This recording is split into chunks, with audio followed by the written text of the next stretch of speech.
Olá, hoje nós vamos conversar sobre educação. Ela gerencia 52 escolas, 35.500 alunos somente em Bauru, mas outras tantas escolas em 16 cidades do município, na chamada Divisão Regional de Ensino. E está enfrentando resistências de parte de alguns alunos em algumas dessas unidades em relação à reorganização escolar que está, como você está acompanhando em casa, em andamento pelo governo estadual através da Secretaria Estadual da Educação. Nós conversamos em tudo da TV Câmara para entender essa lógica e, sobretudo, entender a questão dos ciclos únicos dentro da universidade, dentro das escolas, e saber a repercussão disso para a formação, por exemplo, no ensino médio. A diretora da Divisão Regional de Ensino, Gina Sanches. Gina, tem uma porção de números aqui e na hora de construir eles até eu evito falar todos de uma vez só, porque vai enchendo as pessoas de informação. Sim. Mas eu vou começar com um raciocínio num encontro que você me recebeu lá na Divisão Regional de Ensino, logo no início dessa questão, para as pessoas entenderem a dimensão primeiro do número de alunos. Sim. Naquele dado, você me apontava que o estado de São Paulo, para as pessoas entenderem isso em âmbito estadual, tem 5.300 unidades, escolas, nesse momento em funcionamento. Esse número é parecido, muito parecido, com aquilo que era feito, por exemplo, em 98, que é do levantamento. Sim. Aqui. Só que o número de matrículas caiu muito. Qual é a realidade de vocês, que vocês têm do dado estadual e também com a repercussão regional? Nós tivemos uma diminuição de matrículas, e aí não está relacionado à procura pela rede estadual, mas sim pelo número de filhos por família, pela taxa de natalidade. Então nós temos nos últimos 10 anos, na Diretoria de Ensino de Bauru, bem na nossa região, nós trabalhávamos na casa dos 60.000 alunos na Diretoria de Ensino. Hoje nós trabalhamos com 50.200 alunos. Então, nós temos aí um decréscimo de 10.000 alunos. Então, nós temos hoje o retrato do Estado e, em particular, da Diretoria de Ensino, é que temos o mesmo número de escolas para uma quantidade bem menor de alunos. Claro que em algumas regiões a demanda não mudou tanto, mas em outras regiões há uma diminuição, sim, do número de alunos e nós temos prédios muito próximos, atendendo o mesmo segmento, a mesma faixa etária, sendo que nós poderíamos trabalhar com uma única escola sem superlotação, porque a quantidade interfere na qualidade, mas atendendo e trabalhando com uma gestão mais inteligente, uma utilização melhor do recurso público. Do dado da abrangência estadual disso, dá quase 7 milhões de alunos em 98 para cerca de 3 milhões e 800, 4 milhões de alunos nesta situação. Parte disso, pelos números do próprio IBGE, você aponta a questão da taxa de natalidade, real caiu muito o número de filhos por família no município.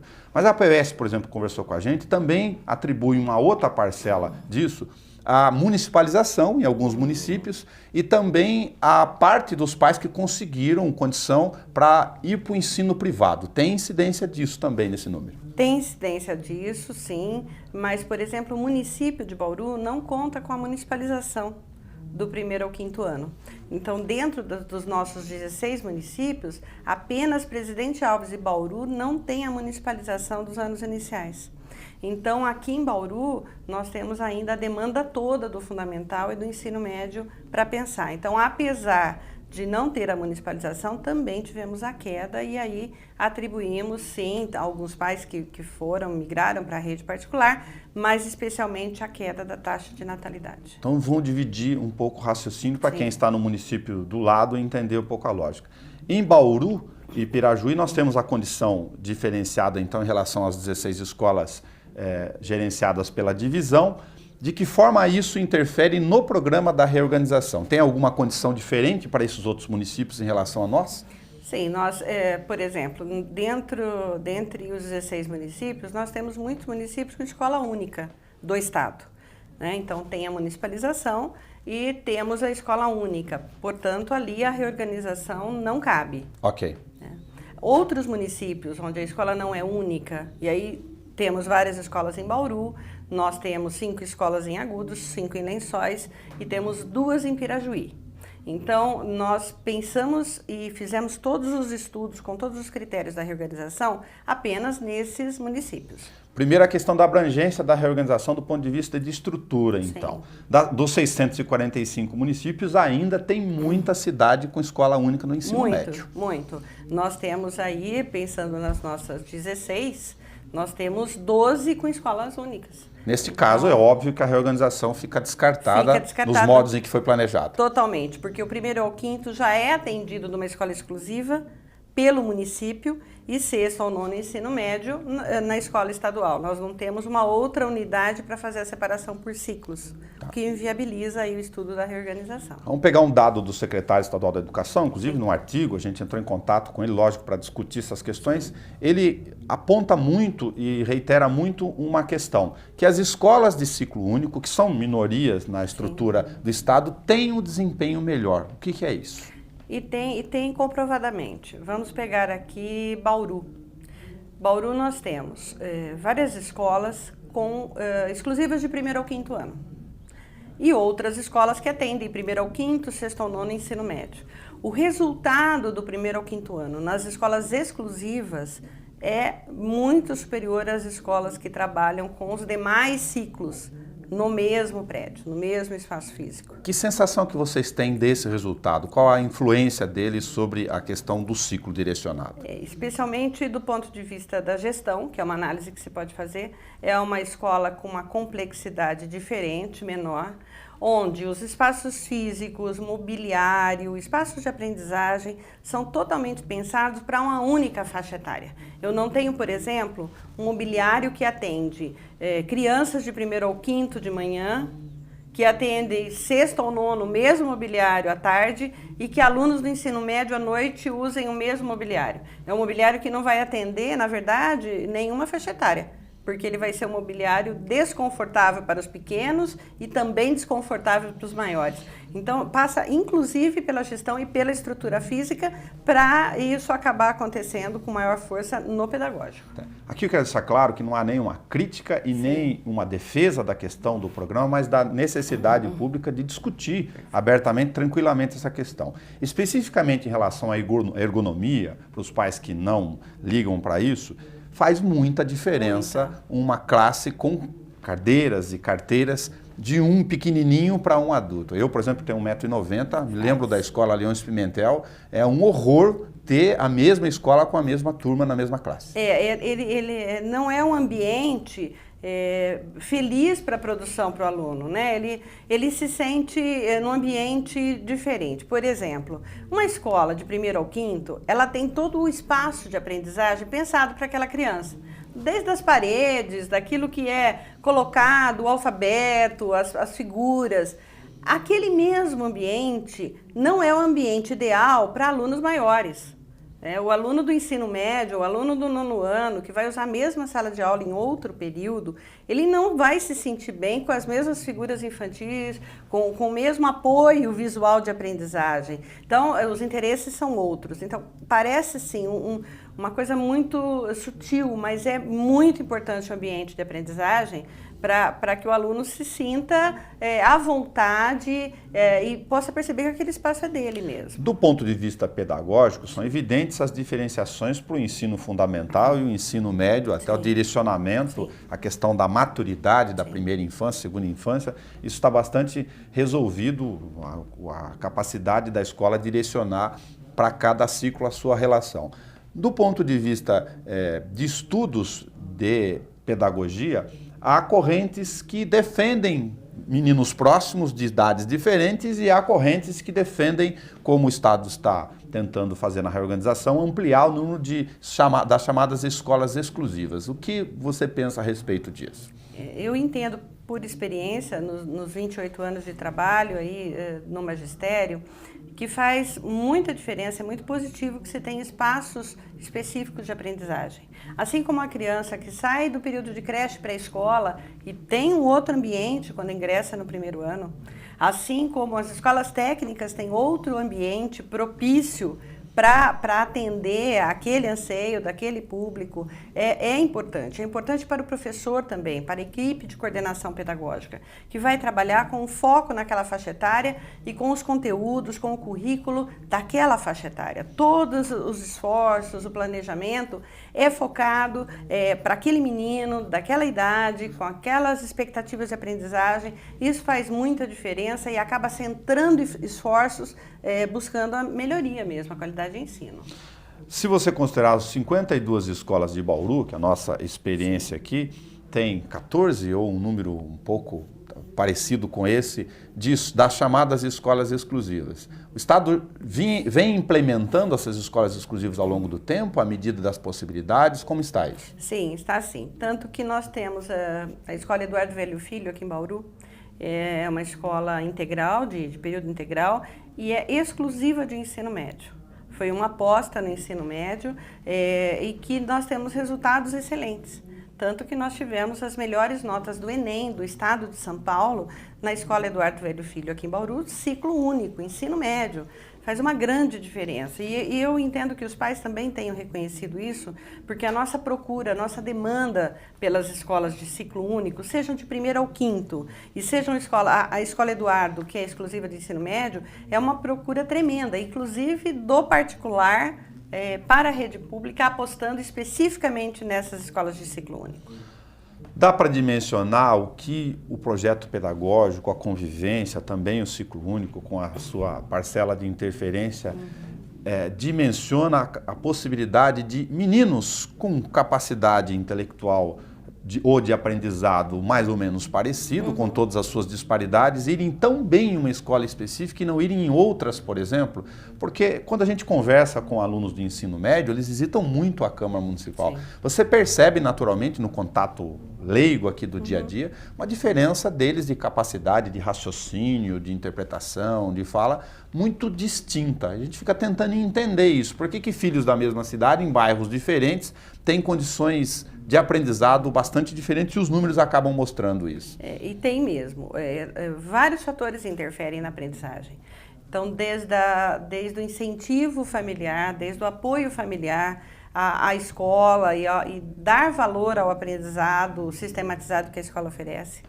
Aquilo que a escola oferece também como ambiente, como estímulo à aprendizagem e o próprio currículo em si, né? As questões, aquilo que é trabalhado como conteúdo mesmo, conceito com os alunos. Isso faz muita diferença. Quando nós temos uma escola exclusiva, nós temos condição de ter ambientes, né, as salas utilizadas ali, por exemplo, para o ensino médio, com laboratórios de química, laboratórios de matemática, de física, a sala de informática, todas voltadas para trabalhar os conteúdos daquele segmento.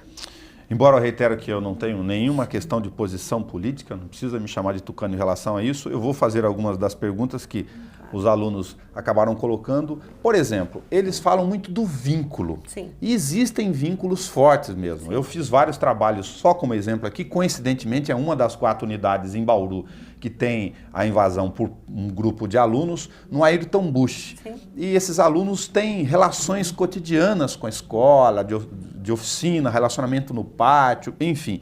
O vínculo faz diferença ou não? É só uma questão emocional? O vínculo faz diferença e é positivo. Quando você tem um bom vínculo com a escola, com certeza isso reflete na aprendizagem. O que nós temos que ter claro também, que ao longo da vida se estabelecem vários vínculos. Então, o fato do aluno, da mesma forma como ele sai do infantil e vai para uma escola a partir do 1º ano. Da mesma forma como se ele estiver numa escola que atende exclusivo o 1º ao 5º, ele vai mudar de unidade, estabelecer novos vínculos com outra unidade.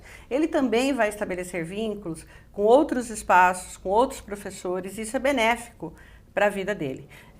Nós entendemos o sentimento do aluno e não estamos descartando ou não levando em conta o vínculo que ele tem com a escola. Por isso mesmo que a escola está inserida num bairro e as escolas onde estão trabalhando a transferência dentro da reorganização de uma escola para outra, são escolas muito próximas, porque elas estão no mesmo contexto de bairro, no mesmo contexto onde eles têm, fora da escola, a convivência com os demais que são ali do cotidiano dele. Então isso é muito importante e os professores também, muitos professores acompanharão esses alunos de uma unidade para outra, na atribuição de aulas. E isso então ajuda em estabelecer novos vínculos, novas amizades, o que é muito positivo. A criança e o jovem têm uma facilidade muito grande de ter novos grupos. E isso é positivo, é benéfico para a vida dele. Então é claro que a gente tem todo o cuidado nesse trabalho, mas sabemos da capacidade do aluno estabelecer esses novos vínculos. Apesar do programa da reorganização, se você considerar em termos absolutos e de abrangência de rede, ela está sendo inserida em um percentual muito pequeno de escolas. Discreto. Sim, muito discreto. Nós fizemos um estudo bastante criterioso. Tivemos inicialmente a proposta de estudo pela Secretaria de Estado da Educação.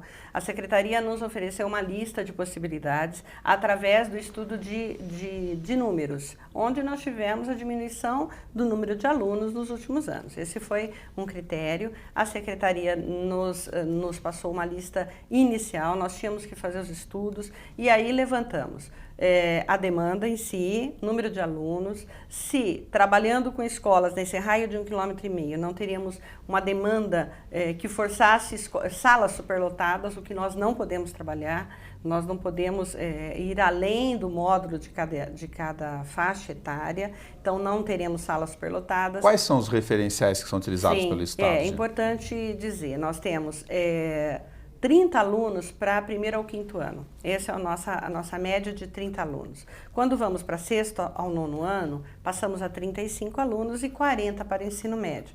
O que é um número também bastante utilizado pela escola particular. Nós temos muitas escolas particulares e no ensino médio até com um número bem acima deste número. Né?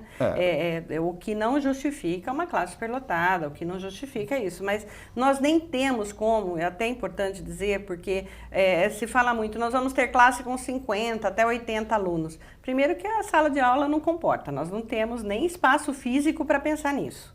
E segundo, que tem uma legislação e que nós temos todo o interesse em seguir, em continuar seguindo, porque nós não queremos que isso interfira na qualidade. Portanto, nós temos esse cuidado e esse critério da demanda foi importante. E também a questão dos índices que as escolas têm para que a gente pudesse focar na qualidade de ensino, trabalhando com escolas que possam ter aí um empenho ainda maior e buscar alavancar essa qualidade. Você acompanhou, a gente conversou, por exemplo, com o vice-presidente da POSP, ele enfatizou muito o argumento dele em cima desses números, que era uma oportunidade que o Estado tem, ou é uma oportunidade que o governo do Estado tem, do ponto de vista de gestão da Secretaria Estadual da Educação, de reduzir o número de alunos por turma, porque consideram o patamar de 40 para o ensino médio um número bastante razoável. Aí por professores que consideram ruim trabalhar com 40 alunos por turma.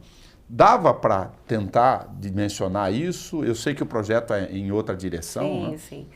O que nós temos que levar em conta também é o momento que nós vivemos de país, de Estado, de estrutura toda.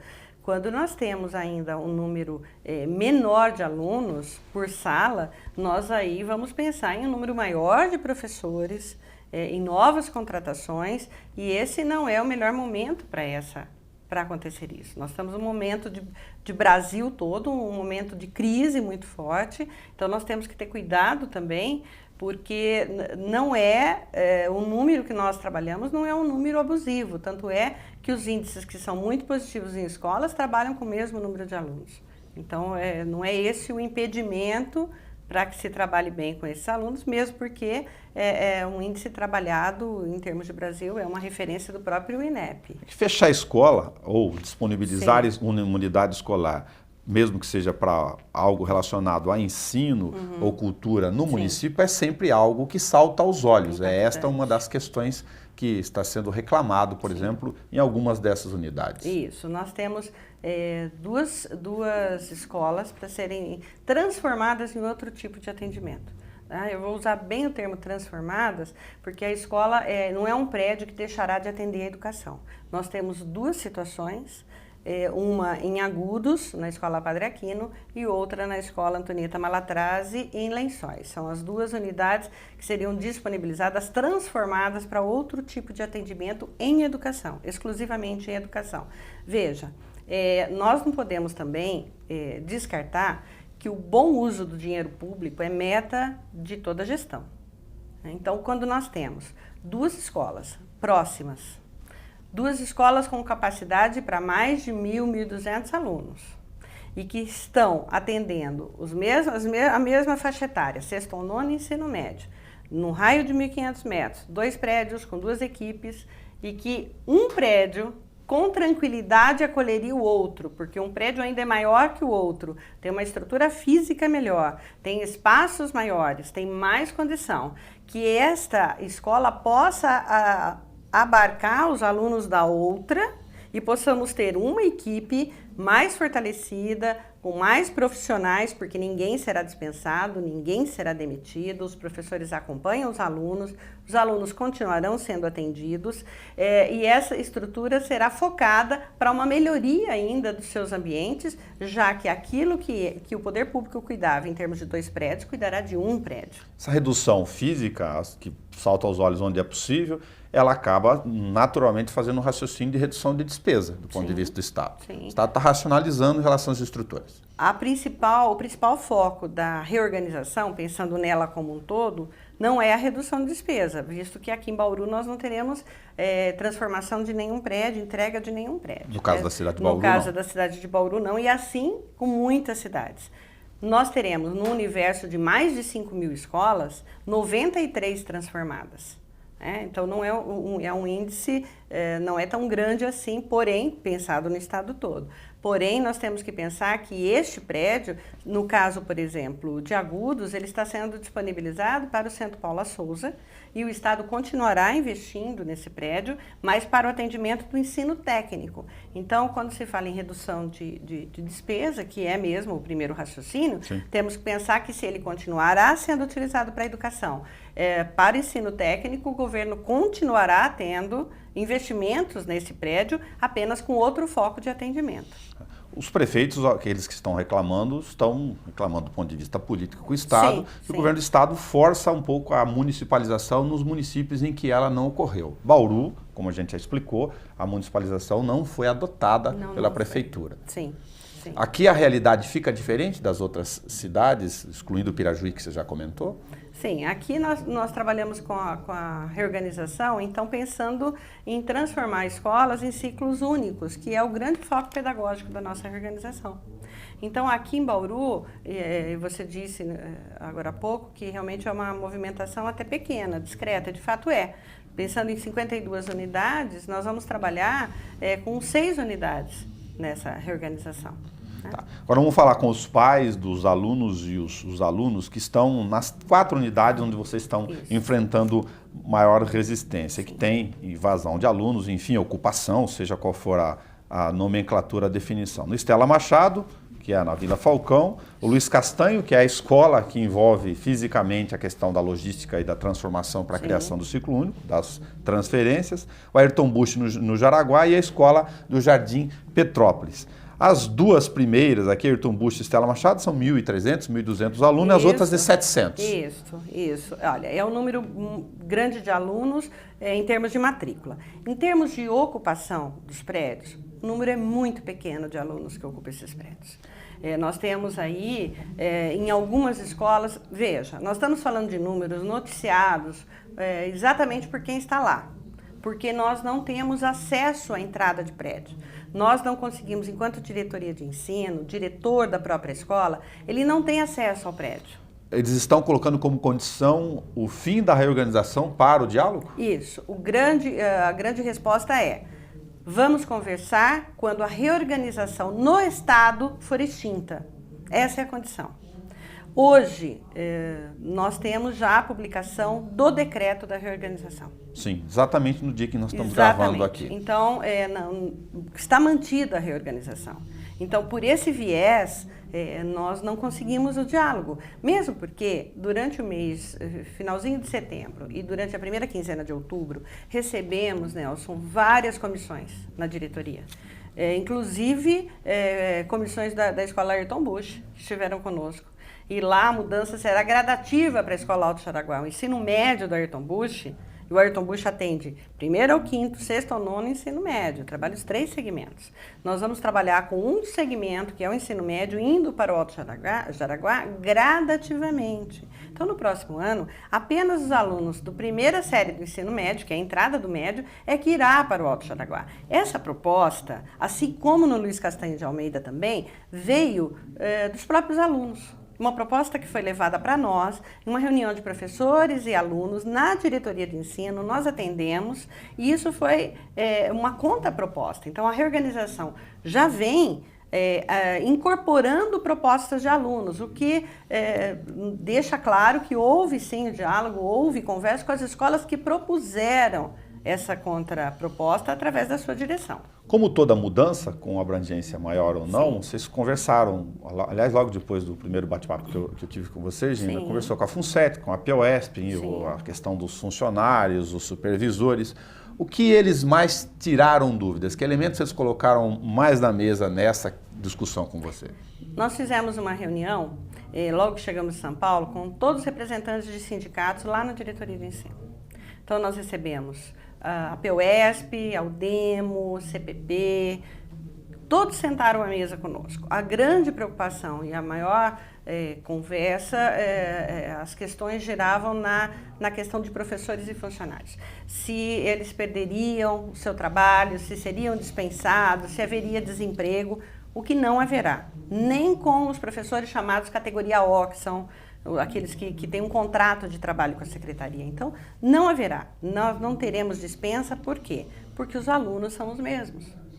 Nós estamos trabalhando com o mesmo número de alunos de 2015 em 2016. E salas de ensino médio não devem ultrapassar os 40, que é a questão não pode. Nós já temos, referencial? Exato. Nós já salas temos, com mais de 40 alunos de jeito nenhum? De jeito nenhum, porque nós temos esse limite e porque as turmas estão montadas no sistema. Nós tivemos que fazer um estudo bastante pé no chão.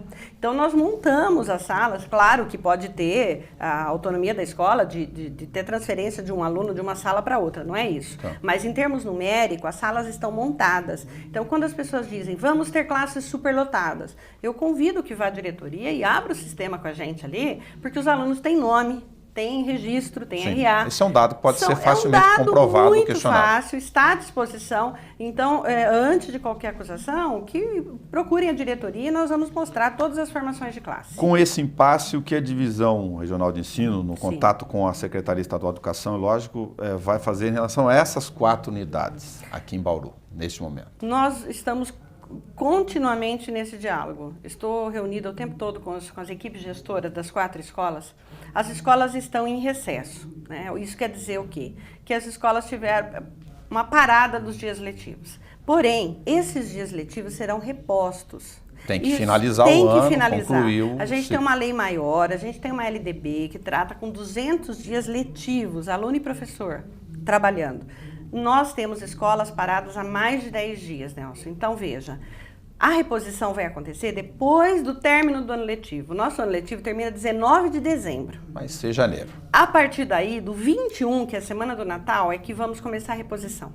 Então, nós temos apenas 21, 22, 23, porque depois paramos para o Natal. Sim. E a mesma coisa depois da semana seguinte. Perfeito. Portanto, o mês de janeiro será mês de reposição para professores e alunos. Nós não teremos ninguém aprovado por decreto, como estão dizendo por aí, que não haverá reposição. Não existe, nós temos uma lei maior. Então, os alunos precisam ter consciência que essas aulas serão repostas, os professores também, porque senão o ano não acaba. Assim como é uma greve na universidade, por exemplo, uma parada na universidade, é reposição. Agora, mantida a reorganização, como publicou o decreto, inclusive no dia da nossa gravação aqui, essas escolas, com as mudanças, naturalmente, a partir do ano que vem, do Carnaval, começam o ciclo já com as modificações realizadas. Exato. 1º de fevereiro, primeiro dia letivo, nós teremos já a reorganização concretizada nas escolas. Nós vamos até o dia 16 agora, que é o que o decreto já possibilita, a transferência dos profissionais no sistema e até o final da semana a publicação da resolução de atribuição de aulas,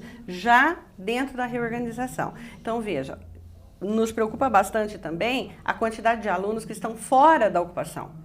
Nós temos mais de 1.200 alunos numa escola, 1.300 em outra. Que não estão tendo aula. Que não estão tendo aula. Nós estamos lá na diretoria recebendo boletins de ocorrência, lista de abaixo-assinado de professores e funcionários pedindo direito ao trabalho.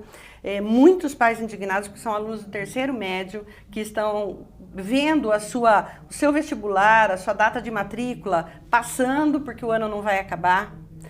Alunos que vão para o Senai, que estão sem documentação, alunos precisando de documentação para o emprego, que está conseguindo agora em caráter temporário nesse final de ano, e a escola está fechada para qualquer consulta, qualquer registro, nós não temos acesso aos prontuários dos alunos. Então, veja, está tendo um prejuízo muito grande aos alunos que não estão tendo aula, e nós estamos recebendo isso por escrito dos pais. Nós tivemos mais de 50 transferências entre metade da semana passada e até hoje, mais de 50 transferências de alunos saindo de uma escola e buscando escola que esteja em aula.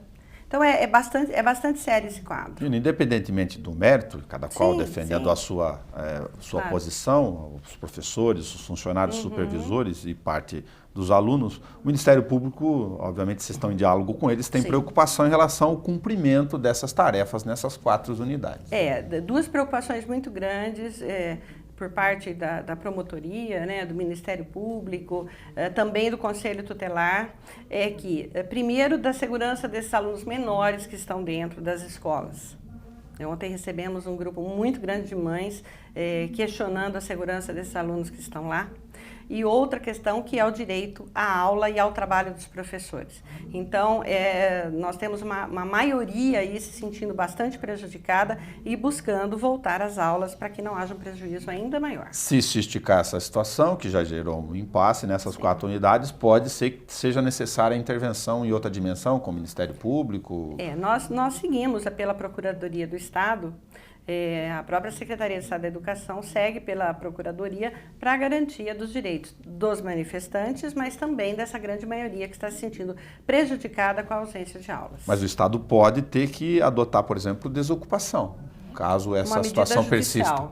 Através de medida judicial. Há sempre medida judicial, não será a polícia a fazer esse caminho, não vamos trabalhar com essa truculência de retirar da força. Nosso caminho sempre será o diálogo, os diretores também não estão sendo recebidos na porta das escolas, os professores se queixavam disso também, e é uma minoria, infelizmente temos várias pessoas envolvidas aí, que não alunos, mas o Ministério Público com certeza e a Procuradoria do Estado seguem também com medidas judiciais. Como é que fica o Saresp em relação a essas unidades, ou se o Saresp modificou também do ponto de vista do próprio calendário estadual? Das 4 unidades que estão ocupadas, 2 unidades fizeram o Saresp. Antônio Ferreira de Menezes, o Ferreira conseguiu realizar o Saresp com tranquilidade, a ocupação foi posterior. Na Luiz Castanho, nós tivemos o Saresp aplicado no período da manhã nos 2 dias e o período da tarde em 1 dia, foi parcial. Apenas a Escola Ayrton Busch e Estela Machado não tiveram o Saresp. O que isso vai comprometer é que nós não teremos o índice dessas escolas. Nós não teremos aí o retorno do trabalho de um ano todo da equipe escolar, né, com relação a isso, e também o que os professores têm ido muito ao nosso Centro de Recursos Humanos perguntar é a respeito da bonificação do ano seguinte. Muito provavelmente, não tendo o Saresp, nós não teremos um critério, um item para calcular o índice. Então, deve comprometer a bonificação também desses profissionais. Mas a grande preocupação nossa é que nós não teremos o retorno da avaliação externa dessas escolas. Eu não abordei objetivamente com você, mas o faço agora. A questão das distâncias, tem um referencial de 1.500 metros para a transferência dos alunos que foi já colocado no mapeamento de todas essas situações. Eu fui, por exemplo, no Colégio Aquino, em Agudos, e como observador, lógico, como repórter, comentei com você que era meio lógico a situação que eu ia encontrar. Alunos que iam ter reduzido a sua distância em relação ao local onde moram e alunos que, obviamente, iam ter aumentado a sua distância. As escolas não são tão próximas quanto aqui o Estela Machado e o Falcão, onde essa situação talvez seja bem mais tranquila do que o caso de Agudos. Mas essa é uma situação natural que toda modificação geográfica iria acontecer. Entre a Escola Padre Aquino e a Escola João Batista Ribeiro em Agudos, nós temos 1.200 metros.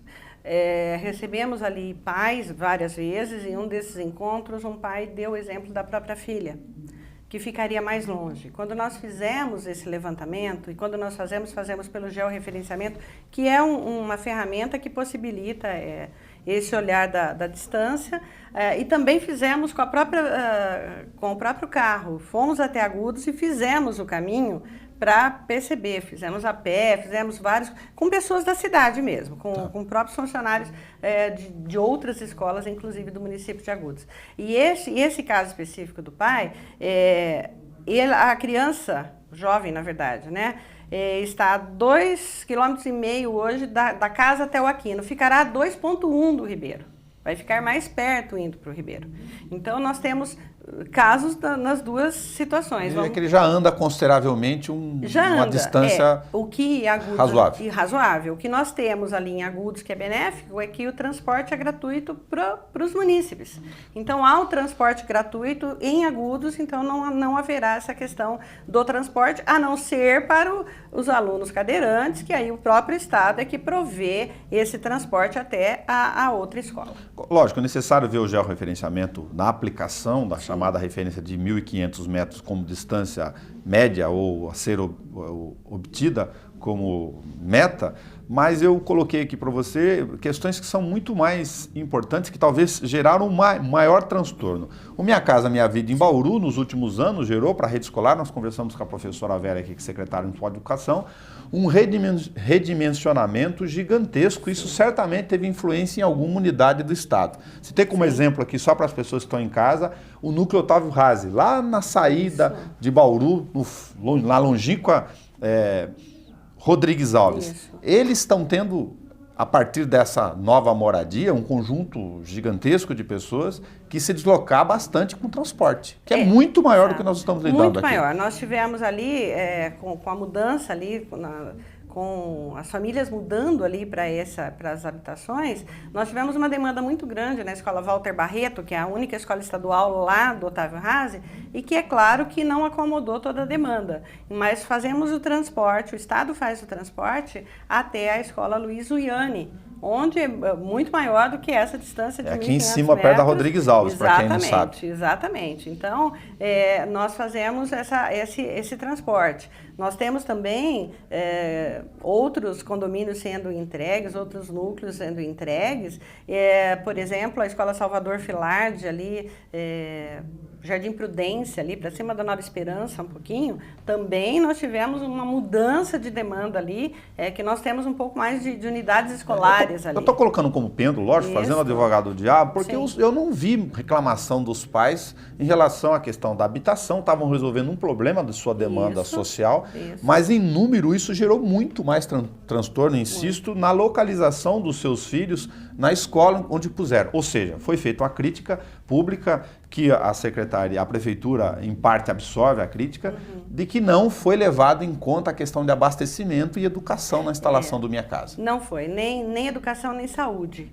Nós não tivemos, não houve esse planejamento para que tivesse escolas e postos de saúde que atenda a essa nova população desses bairros. E aí não gerou uma demanda também para o Estado de, em alguns desses bairros, ter a necessidade de novas escolas ou não é o caso, até em função dessas distâncias? Sim, tanto é que o fato da reorganização não inibe a construção de novas escolas. Nós temos bairros que têm uma demanda nova. Então nós acabamos de entregar este ano no Alto Jaraguá uma nova escola que está funcionando, esse é o primeiro ano, e estamos em construção com uma escola também de 6º ao 9º ensino médio no Jardim Tangarás.